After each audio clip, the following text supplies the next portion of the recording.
Whompy Wheels, the saga has finally come to an end, as has the madness surrounding it. How guilty is Tesla to have allowed such reckless and dangerous cars on the road?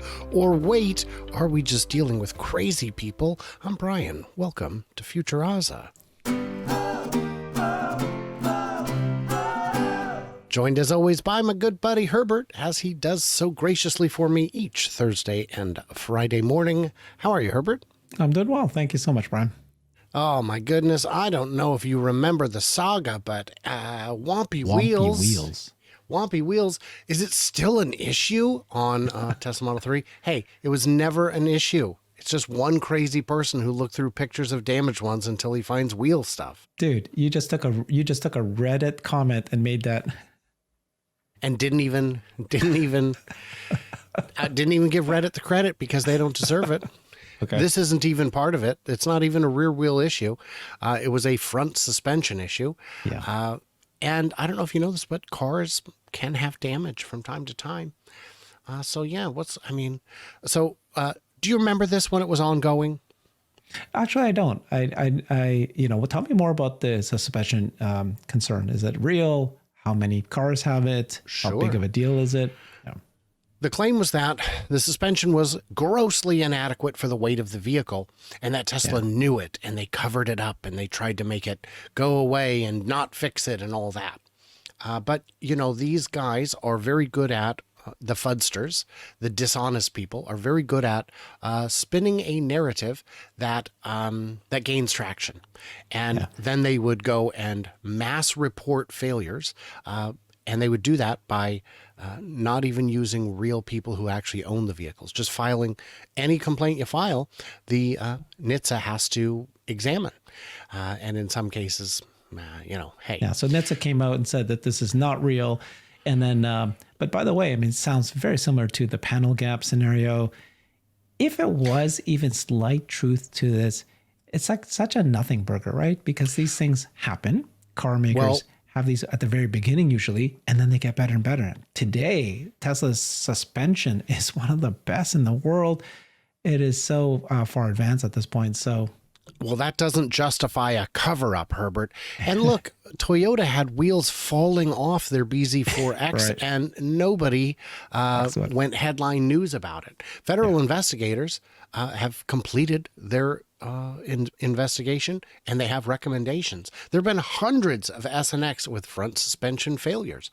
Now, and a lot of the ones we saw in the Whompy Wheels excitement were ones that, were involved in accidents. They go, well, no, the accident was caused by the suspension failure. Really? Because that's not what it looks like. It's closed a 4-year probe into it. The problem, better known among the Tesla enthusiast community, I don't know if these are enthusiasts, as Whompy Wheels, found hundreds of separate incidents of front suspension failures affecting SNX. Well, that sounds like a real thing. Although the automaker had previously issued a service bulletin to replace faulty components on some cars, NHTSA says many vehicles are fitted with the bad parts and that the bulletin should be expanded. Okay, so that's just a service bulletin. So they started in 2020 following 43 reports of the right front suspension forelink failing, affecting just cars from a couple years, from 2015 and 16 to 2017. Most happened at low speeds while parking, and only 4 occurred at highway speeds. So Tesla's solution, just replace them. Replace them in some vehicles. If either link shows any damage, just replace them. And if not, anytime they come in for an alignment, just replace them then. Just go ahead and replace them. And they eventually issued a recall in China because the authorities there were like, just recall them. Especially in China where there were so few sold, easy. But there were 10 times as many cases. Herbert, this is serious. I don't know why you guys keep laughing at me when I say Whompy Wheels are real. It's because when you're dressed like a clown and acting like one, I think that's what we're supposed to do. Yeah, we're talking 420 reports, and then we're talking Model S, Model X. So these are tiny numbers. These are tiny numbers. One failure resulted in a minor crash, and even in the 8 failures that occurred above 40, they didn't result in the vehicle losing control. They didn't even lose control. So since it does not lead to vehicle loss of vehicle control, NHTSA has decided to close the evaluation with just a recommendation that it expand its service bulletin. That's it. That's it. Just expand the service bulletin to cover any vehicle equipped with either of the two faulty 4-link part numbers. So if you have that part number, you get it replaced now. And you cannot tell me for 1 second that NHTSA is too nice to Tesla. Yeah, they'll do whatever they could to try to nail Tesla. I mean, this is just an example of the insatiable demand or desire by certain parties to attack Tesla as much as they can. They're looking for anything. They're going to create these reports. They're going to try to get government to investigate. And luckily, fortunately, there's some truth to it, but there's such small numbers. They're not as big as they want. Why don't you compare us to other car makers? The recalls from the other car makers is more egregious. Tremendous number of numbers. We're talking sometimes 100,000, 1 million cars. So this happens. And then this is the early years, of course, as well. So now we're talking, this is Whompy Wheels, though. What a great marketing, eh? Oh, so good. Whompy So Wheels. good. So good. And if you look at it like, oh, this was caused by it. No, that clearly hit something that ripped the whole front suspension out. That's not the suspension failed and then the car crashed. It's not logical. And even all of these pictures make kind of even less sense. So they're nice being dreadfully oh my gosh. The wheel fell out. The wheel fell out. And also they'll be, oh, and look, this one it's air suspension, my friend. That's called camber. But great. And yeah. But seriously, Brian, though, this kind of stuff is working. There is just so much information. Take a look at this, right? It's everywhere. I mean, Car and Driver, right? Everyone bought into Ars it. Technica, they're all going to talk about it. And so the general public reads this. They still believe the panel gaps, right? You're still hearing, oh, Tesla can't make cars.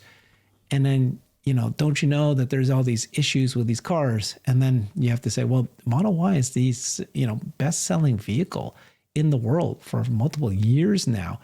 And you're saying that millions of people don't realize these are terrible cars and they're being, So in terms of panel gaps, I don't know about yours, but I do have a alignment, a misfitment on my car. And I was able to notice it immediately 3 months after I bought it. Mm-hmm. And I was looking and looking, but it still took me 3 months to find it. Gotcha. And what I've done is when I go to events and I'm standing by my car, I ask people, I go, you've got a critical eye. You're looking for it. Find it. Find it. And I've yet to have anyone who was able to spot it despite looking right at it. And it's that my driver door seal is a little thick, so my driver window sticks out that much farther than I would like it to. And when I do point it out, they're like, oh, I mean, I guess, yeah, it's ridiculous. The problem with panel gaps goes back to the very early Model S when, and I don't know if I told you this, but when I was at Gruber Motors, I got to see VIN number 3. It is for sale. You can buy it. And the seller said, Pete, should we fix the panel gaps? And he said, no, whoever buys this is going to buy it as it is. They want it to look like this. Yeah. And the panel gaps on it are egregious. And what happened is they hired the best guys in stamping they could get, guys with decades of experience stamping steel. And then said, you can stamp aluminum, right? And they said, yeah, it's probably the same. It's not. It is not the same. It is completely different, and it springs back. So there were pretty gross ones, pretty gross misalignments in the early days. But they've, of course, been sorted out. And if you look at I have found new cars where I could not find any fitment issues. But they are very rare. Now I've got a 2020 Model 3 and I don't have any issues. One of the issues I do have in that car is the creaks and, little noises here and there. That is an issue. But again, it's part and parcel of buying if you want to buy a car that doesn't have that, go with not a car that's been out there for production for multiple years. Like now, if you buy a Model 3 today, it is perfect. Perfect. The Highland is such a treat. I got to drive a Model 3 Performance in autocross last week, and it is for such a, it is 1,000 pounds heavier than almost any of the other cars out there racing.